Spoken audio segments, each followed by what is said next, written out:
Rogue made me lose my goddamn mind. It was the first same-sex romance for the Doctor, and now we have this. There's a lot to unpack from this episode as it is. For now, I can say I really did enjoy it for what it was, let alone this bombshell, which is Richard E. Grant's Shalka Doctor. Before we begin, if you're new, subscribe, leave a like, and a nice comment, please. I'm sure those watching this will know who this incarnation of the Doctor is. For those who don't, let me fill you in.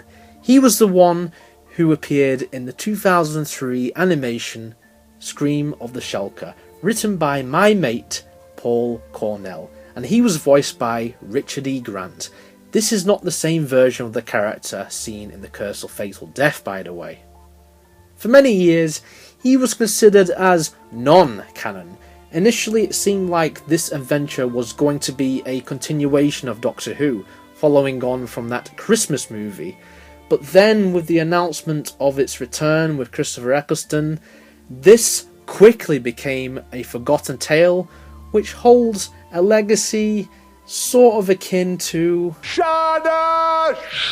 The inclusion of this incarnation in Rogue is a big deal, because not only does it somehow make the Scream of the Shalka canon, but it raises questions as to whether Richard E. Grant will appear as this incarnation, but in live action.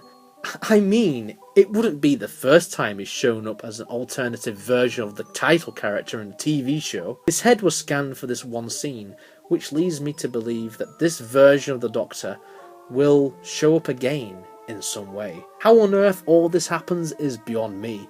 Regarding where he fits in the timeline, fuck knows. Adding this Doctor to the canon just makes you want to say, fuck it, who gives a shit, it's Doctor Who. After all, Jo Martin's fugitive Doctor was also included in this lineup, and she's still a mystery, and this is one of those things which may never be brought up again, or maybe it will. The acting talents of Jo Martin and Richard E. Grant should not go to waste, and I'd love to see them back in the series. Failing that, bring them to Big Finish. We know that the fugitive Doctor's on her way to Big Finish in 2025, but now, Shalka Doctor is a possibility. I love how the inclusion of this incarnation in Rogue can create so much discussion among Whovians online. Is it an alternative version to the Doctor, akin to the Unbound version? Speaking of, I would have loved to see David Warner's version getting thrown in there as a tribute, and to blow everyone away, have Peter Cushing, have the fucking Morbius Doctors. Bottom line, folks, I can theorise forevermore about this new tidbit into the Doctor's life. We can come up with many theories that this version of the Doctor was somehow created by the Great Intelligence, also played by Richard E. Grant. But the other big bombshell, which we have to come out of this montage with, is the fact that this render of Jon Pertwee's head is taken from Dimensions in Time, confirming that this is also canon. Fuck.